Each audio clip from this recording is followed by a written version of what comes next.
ಈ ಕಾರಣದಿಂದ ನಮ್ಮ ಪ್ರಾಣಧಾರಣೆಗೆ ಏನು ಊಟ ಮಾಡಬೇಕು, ಏನು ಕುಡಿಯಬೇಕು, ನಮ್ಮ ದೇಹ ರಕ್ಷಣೆಗೆ ಏನು ಹೊದ್ದುಕೊಳ್ಳಬೇಕು ಎಂದು ಚಿಂತೆ ಮಾಡಬೇಡಿರಿ ಎಂಬುದಾಗಿ ನಿಮಗೆ ಹೇಳುತ್ತೇನೆ. ಊಟಕ್ಕಿಂತ ಪ್ರಾಣವು, ಉಡುಪಿಗಿಂತ ದೇಹವು ಮೇಲಾದದ್ದಲ್ಲವೇ?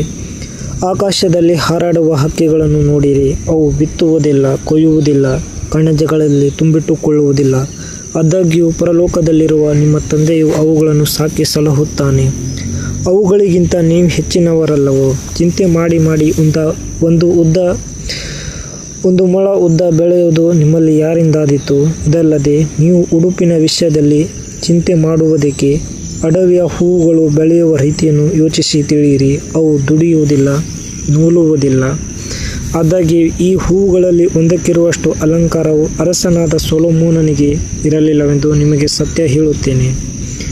ಎಲೈ ಅಲ್ಪವಿಶ್ವಾಸಿಗಳೇ, ಈ ಹೊತ್ತು ಇದ್ದು ನಾಳೆ ಒಲೆಯ ಪಾಲಾಗುವ ಅಡವಿಯ ಹುಲ್ಲಿಗೆ ದೇವರು ಹೀಗೆ ಉಡಿಸಿದರೆ ಅದಕ್ಕಿಂತ ಎಷ್ಟೋ ಹೆಚ್ಚಾಗಿ ನಿಮಗೆ ಉಡಿಸಿ ತೋರಿಸುವನಲ್ಲವೇ? ಹೀಗಿರುವುದರಿಂದ ಏನು ಊಟ ಮಾಡಬೇಕು, ಏನು ಕುಡಿಯಬೇಕು, ಏನು ಹೊದ್ದುಕೊಳ್ಳಬೇಕು ಎಂದು ಚಿಂತೆ ಮಾಡಬೇಡಿರಿ. ಇವೆಲ್ಲವುಗಳಿಗಾಗಿ ಅಜ್ಞಾನಿಗಳು ತವಕ ಪಡುತ್ತಾರೆ.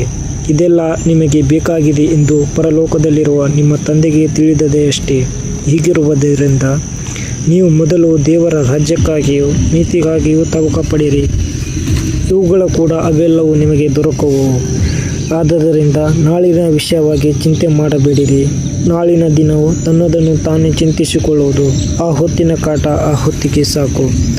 ದೇವರು ನಿಮ್ಮನ್ನು ಆಶೀರ್ವದಿಸಿ ಕಾಪಾಡಲಿ. ಪ್ಲೀಸ್ ಸಬ್ಸ್ಕ್ರೈಬ್ ಮಾಡಿ, ಲೈಕ್